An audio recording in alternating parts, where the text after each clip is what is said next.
আসসালামু আলাইকুম, আন্তর্জাতিক বাংলা সংবাদে আপনাদের স্বাগতম। শুরুতেই জানিয়ে দিব সংবাদ শিরোনাম, পরে বিস্তারিত। পশ্চিম তীর জর্ডান সীমান্তে ৩ ইসরায়েলিকে গুলি করে হত্যা।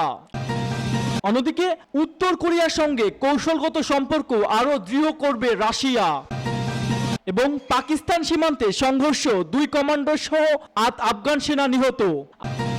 আরও জানিয়ে দিব আরেক দেশ ছেড়েছে মার্কিন সামরিক বাহিনী। এবং সবশেষ জানিয়ে দিব এ রাজ্য বাংলাদেশের মতো হবে না, জানালেন মমতা বন্দ্যোপাধ্যায়। এতক্ষণ দেখছিলেন সংবাদ শিরোনাম, এবার বিস্তারিত। তার আগে আপনি আমাদের ভিডিওটি কোন জেলা থেকে দেখছেন অবশ্যই কমেন্ট করে জানিয়ে দিবেন এবং আমাদের সাথে থাকার জন্য চ্যানেলটি সাবস্ক্রাইব করে দিবেন। পশ্চিম তীর জর্ডান সীমান্তে ৩ ইসরায়েলিকে গুলি করে হত্যা করেছে।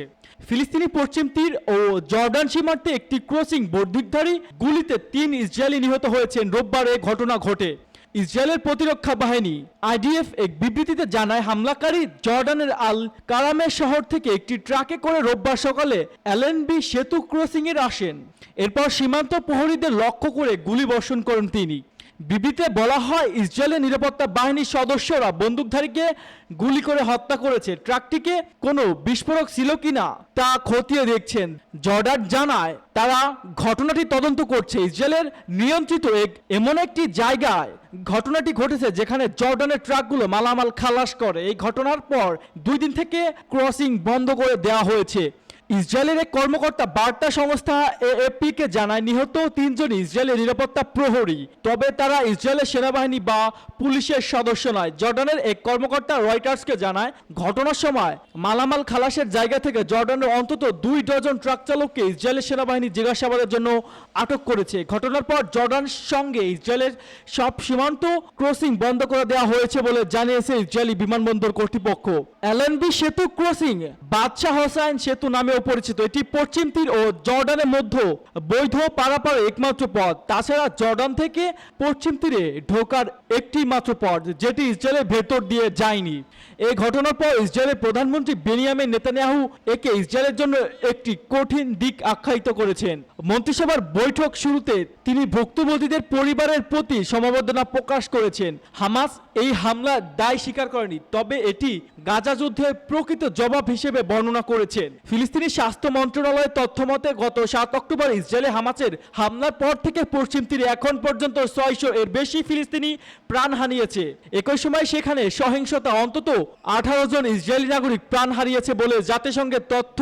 তবে এই পরিসংখ্যানে গত 11 আগস্টের পর থেকে নিহতর অন্তর্ভুক্ত করা হয়নি। গত সপ্তাহে পশ্চিম তীরে বৃহত্তম উদ্বাস্ত শিবির জেনিন শহর থেকে 9 দিনের অভিযান শেষে সেনা প্রত্যাহার করে ইসরায়েল। এই এলাকাটি ফিলিস্তিন সশস্ত্র গোষ্ঠীগুলোর শক্তিশালী ঘাঁটি রয়েছে। এখানে প্রায় 60,000 মানুষ বসবাস করে।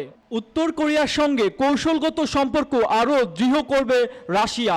উত্তর কোরিয়ার সঙ্গে কৌশলগত অংশীদারিত্ব আরও শক্তিশালী করার ঘোষণা দিয়েছে রাশিয়ার প্রেসিডেন্ট ভ্লাদিমির পুতিন। উত্তর কোরিয়ায় 76তম প্রতিষ্ঠা বার্ষিকী উপলক্ষে উত্তর কোরিয়ার নেতা কিম জং উনকে অভিনন্দন বার্তা পাঠায় পুতিন। এতে উত্তর কোরিয়ার জনসাধারণের প্রতি শুভেচ্ছা জানিয়ে নিজের মনোভাব তুলে ধরেন পুতিন। সোমবার এক প্রতিবেদনে এ তথ্য তুলে ধরেছেন রুশ বার্তা সংস্থা তাস। বার্তায় পুতিন বলেন, যৌথ প্রচেষ্টার মাধ্যমে আমরা ধীরে ধীরে রাশিয়া এবং উত্তর কোরিয়ার মধ্যে ব্যাপক কৌশলগত অংশদায়িত্ব। তিনি আরো বলেন, এটি নিঃসন্দেহে আমাদের জনগণের মূল স্বার্থ পূরণ হবে। এছাড়া এ উদ্যোগ কোরিয়ার উপদ্বীপে এবং সাধারণভাবে উত্তরের পূর্ব রাশিয়া অঞ্চলে নিরাপত্তা ও স্থিতিশীলতা নিশ্চিত করবে। সমালোচকরা রাশিয়া ও উত্তর কোরিয়ার মধ্যে সম্পর্ক গভীর হলেও এটিকে স্বল্পমেয়াদী লক্ষ্য অর্জনের একটি স্বার্থ হিসেবে বিবেচনা করে। এর মধ্যে উত্তর কোরিয়ার সঙ্গে সম্পর্ক নিবিড় করার প্রত্যয় ব্যক্ত করেন পুতিন। চলতি বছরের জুনে 24 বছর পর উত্তর কোরিয়ার সফরে যান রাশিয়ার প্রেসিডেন্ট ভ্লাদিমির পুতিন। এর আগে সর্বশেষ 2000 সালে পিয়ংইয়ং যান রুশ প্রেসিডেন্ট। পাকিস্তান সীমান্তে সংঘর্ষ, 2 কমান্ডার সহ 8 আফগান সেনা নিহত। পাকিস্তান ও আফগানিস্তানের নীতি নির্ধারকদের মধ্যে প্রায় উত্তপ্ত বাক্য বিনিময় হচ্ছে গত কয়েক মাস ধরে। সীমান্তের দুদিকে পাল্টাপাল্টি হামলাও হচ্ছে। এবার সীমান্তে তালেবানের 2 কমান্ডার সহ 8 আফগান সৈন্য নিহত হয় এবং কমপক্ষে 16 জন আহত হয়েছে। রোববার এক প্রতিবেদনে তথ্য জানিয়েছে আনাদোলু এজেন্সি।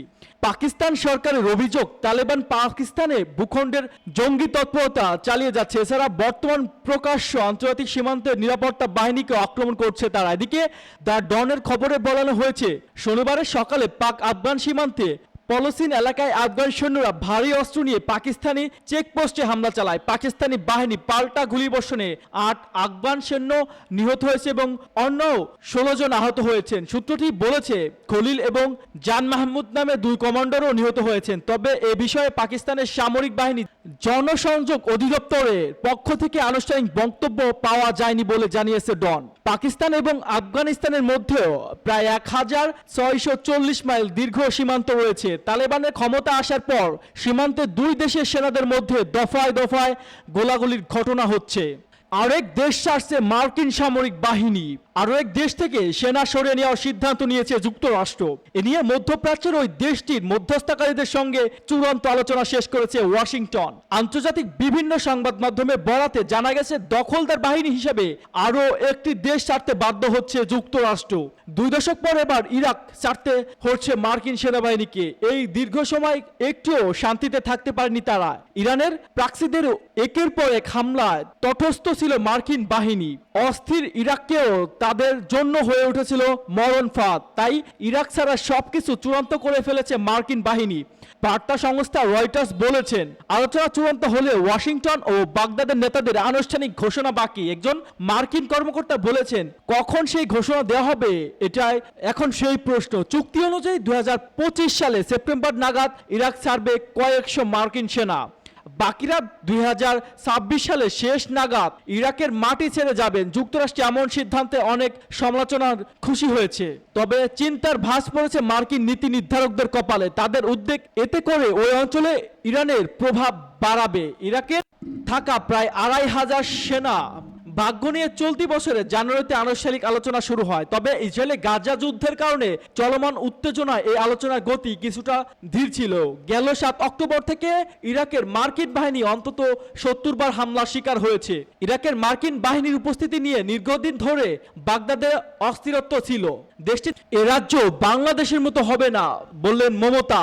পশ্চিমবঙ্গের পরিস্থিতি বাংলাদেশের মতো হবে না বলে হুঁশিয়ারি উচ্চারণ করেছেন রাষ্ট্রটির মুখ্যমন্ত্রী মমতা বন্দ্যোপাধ্যায়। সোমবার নবান্নে আয়োজিত প্রশাসনিক বৈঠকে রাজ্যটির চলমান বিক্ষোভ নিয়ে এ মন্তব্য করেন তিনি। মমতা বলেন সারা পৃথিবীতে বাংলার নাম বদনাম করা হচ্ছে। একটি হোয়াটসঅ্যাপ গ্রুপ জুটছে যারা এখান থেকে পড়াশোনা করে খেয়ে দিয়ে মানুষ হয়ে বাইরে গিয়েছে। তারা একতরফা কথা শুনে বাংলার বদনাম করছে। তারা দুপক্ষের শুনতে পাচ্ছে না। তাদের বোঝা উচিত বাংলাদেশ আলাদা রাষ্ট্র, ভারত আলাদা রাষ্ট্র। এটি আপনারা মাথায় রাখতে ভুলে গিয়েছেন। বাংলাদেশ একটি অন্য রাষ্ট্র। তাদের আমরা সম্মান করি, তাদের ভাষাকে সম্মান করি। এখানে বাংলাদেশ হবে না। বৈঠকে জেলা প্রশাসকদের আরো সজাগ থাকার বার্তা দেন মুখ্যমন্ত্রী মমতা। তিনি বলেন অনেক জেলা শাসক ও পুলিশ সুপাররা সর্দার সতর্ক ও সজাগ। স্থানীয় স্তরে পুলিশের দায়িত্ব যারা আছেন তারা অনেকেই দিন সামলাচ্ছেন, কিন্তু এবার আরো সাহসীভাবে মাথা ঠান্ডাভাবে আপনাদের প্রশাসন চালাতে হবে। মুখ্যমন্ত্রী স্বাস্থ্য সচিবের উদ্দেশ্যে জানান আন্দোলনরত চিকিৎসকদের যদি তার সঙ্গে কথা বলতে চান তাহলে যেন তাকে জানানো হয়। তিনি বলেন আমাদের সরকার বামফ্রন্ট সরকার নয়। আমরা সিঙ্গুর নিয়ে 26 দিন অনশনে বসেছিলাম কলকাতায়, কেউ দেখা করতে আসেনি।